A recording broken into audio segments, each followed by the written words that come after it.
Hi, my name's Ty Landrum, and I would like to speak with you today about jumping through and jumping back from a seated position to and from downward facing dog. This position occurs, the opportunity to do this movement occurs all over the Ashtanga Vinyasa practice. And it's an opportunity to cultivate a very strong aponic form. So even if you don't have any sort of gymnastic aspirations to learn how to jump through and back like a yoga Olympian, it's still important to seize this opportunity to cultivate your apana by working constructively with it in the following way. So let's say you're coming out of a forward folding posture like Paschimottanasana. And the exit vinyasa will first involve inhaling and rolling the collarbones back, lifting the heart, lifting the chin, and looking up to open the prana or inhale pattern. As you release and start to exhale, you're going to squeeze the knees toward the chest, tuck the tailbone underneath you, and really round the back. So the back's coming strongly into flexion, which is giving greater expression to this apana pattern. So as you do that, the hands come down to the floor, and then as best you can, you want to lift yourself up. Just as the feet clear the hands, you're going to start to inhale, lift yourself as high as you can using the sort of upward, sort of buoyant force of the inhale pattern, and then you shoot your legs back into a plank position.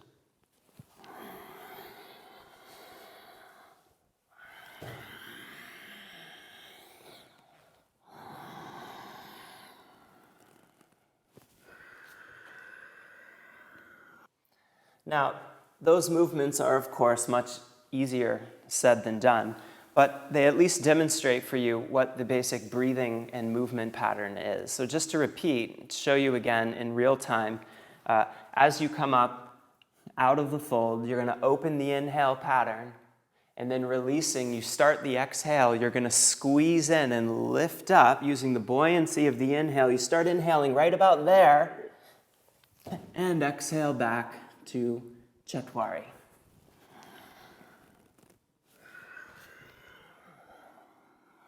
Now, in order to cultivate the strength to better approximate that kind of movement, you need to first squeeze the knees in toward the chest. So as you come out of the form, it's important, and everyone can do this, squeeze the knees all the way as close as you can to the shoulders.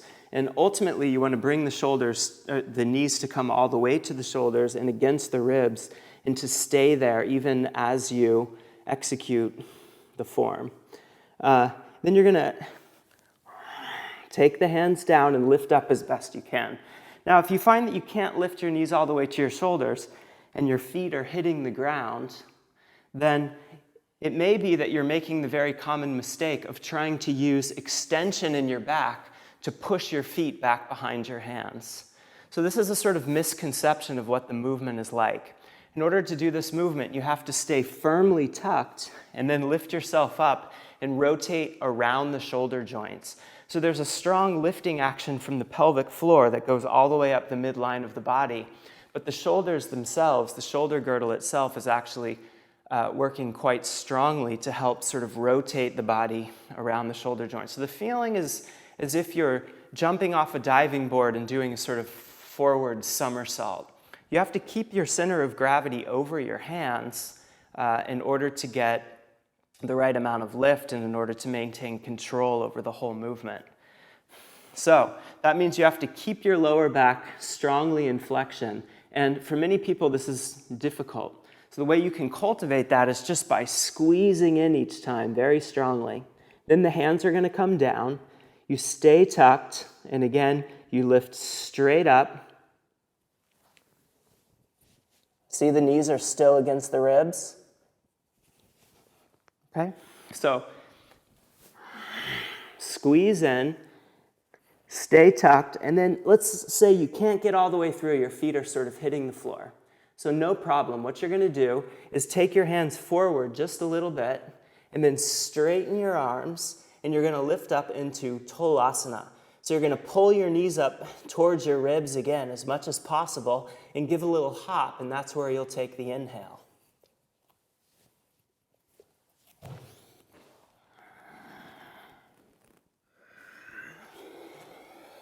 So just to show that again. So this is for people who cannot clear their feet. If you can't clear your feet, you're going to do, the action has the same breathing pattern. Inhale, open the prana pattern. Exhale, release, squeeze in and lift. When the feet hit the ground, take the hands forward, then inhale, kick up, and exhale, go back. Okay? So in my experience, almost everyone can do some version of what I just described. Now, also, many of you maybe can get your feet to come all the way through, but then somehow you feel like you don't have enough lift, enough space to be able to shoot your legs back into the plank position. So that's just a matter of cultivating more strength. Staying really tucked in the aponic position, of course, will help. So you have to keep cultivating this strong aponic position just by doing those movements that I just described. But the technique will basically be the same. You'll exhale, squeeze in, take the hands to the floor, press the spine up between the shoulder blades so that you're rounded in the upper and the lower back. Shift the weight over the hands and roll forward as best you can. Hold that, and if your feet come back down, no problem.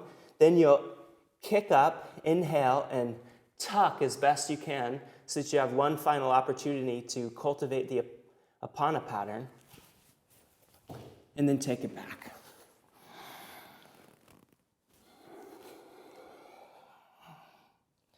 Okay. So one more note on the breathing pattern, because this movement is sometimes taught in different ways. This is the way that I prefer it. It's fully consistent with the counted vinyasa. What I like about this particular variant of using the breathing pattern is that it seems to me to give the fullest expression to the exhale and inhale patterns. So when you squeeze in like this, you want to sort of point your feet and cross your feet just above the ankles so that your feet have more space between them and the ground. And the exhale helps you keep this tuck. So you'll exhale, stay there, bring it through, and you won't start to inhale until the feet clear your hands and clear the sides of your arms. As soon as they do, you start to inhale in order to get greater lift. The inhale will help sort of lift your hips up because the inhale has this sort of upward, buoyant sort of quality to it. So that's what will help you get more hang. If you're still exhaling and trying to lift up there, it just doesn't work as well. To show you once more.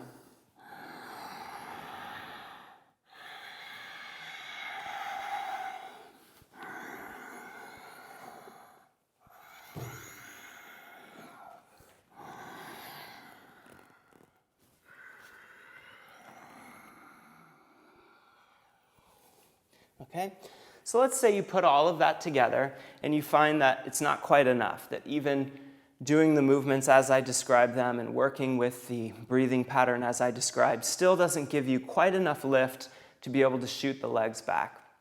What do? Well, at that point, it's just a matter of cultivating more strength, both in the core of the body, so that you can hold the aponic tuck better, and also in the shoulder girdle, which is going to help you rotate your body around the shoulder joints. So what you can do is get a pair of nice blocks. You'll place them just underneath your hands at the same distance that they would be if you were doing a vinyasa without them. So you have to sort of, know the customs of your local studio so that you don't offend anybody when you do these kinds of things. But if the teacher is amenable to you putting this in your practice, you can put it in your practice maybe just before you do the back bends of the closing sequence, just before you embark on the closing sequence. I always think that's a nice place, a least interruptive place to put sort of extracurricular movements and exercises. So what you can do is lift yourself up, and then you're going to sort of take yourself up and back on an inhale and forward on an exhale. And as you go forward, you want to squeeze the knees all the way into the chest. As you go all the way back at the height of the pendulum swing, again, squeeze the knees all the way into the chest so that you're maintaining the tightest aponic tuck that you can. And in this way, you'll breathe, inhale, exhale, so that you're replicating the natural vinyasa pattern. And do it maybe 5 times. So.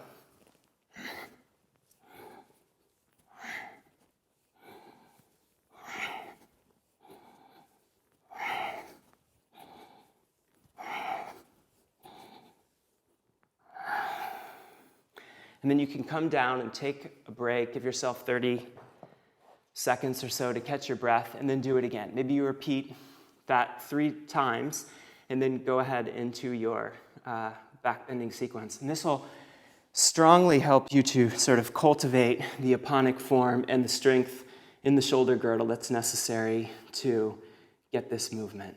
Moving in the other direction, from downward facing dog back to a seated position, is a totally different spinal movement, at least in the way that I'd like to teach it to you today, which is to come through with straight legs rather than doing the aponic tuck. So you'll exhale the breath all the way out.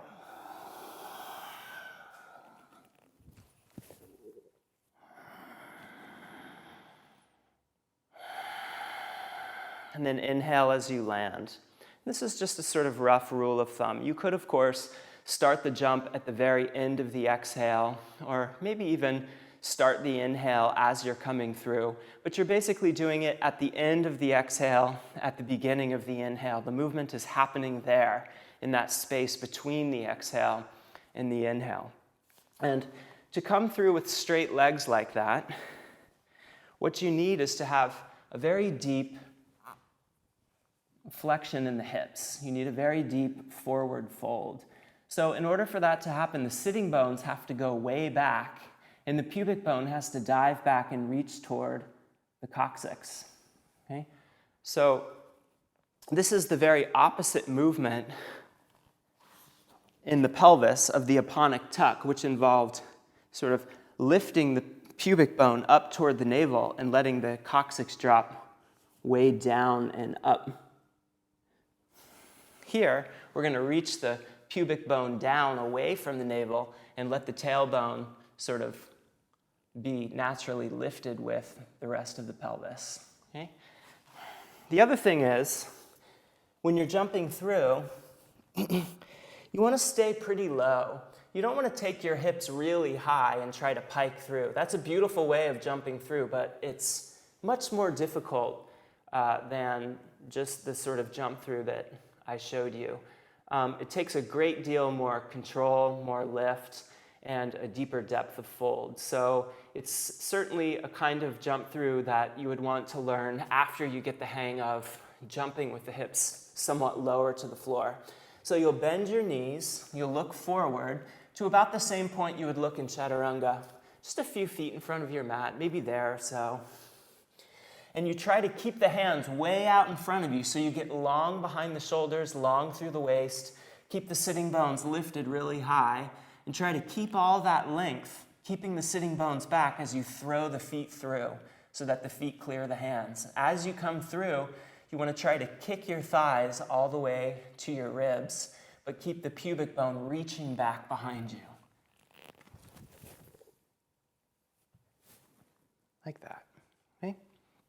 So for this movement, I think it can be really helpful in getting the hang of it to use blocks.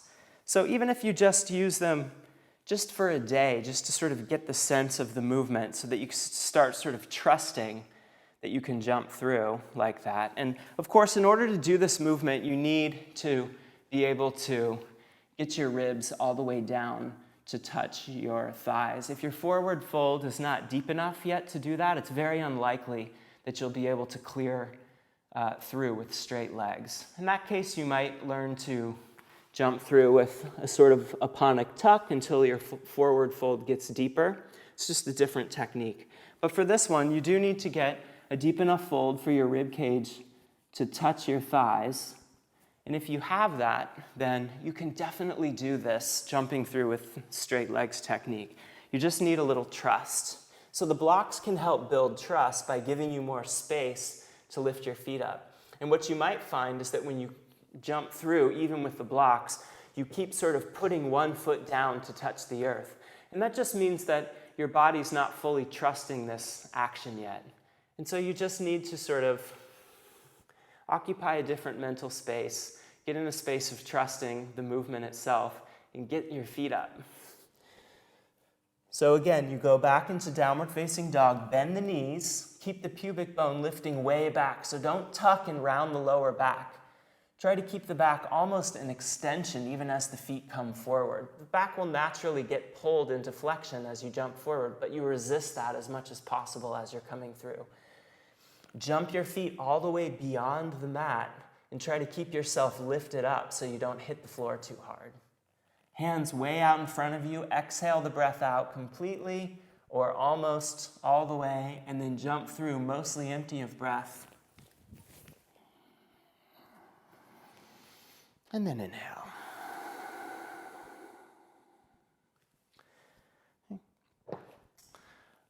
I hope these techniques are useful to you. Thank you.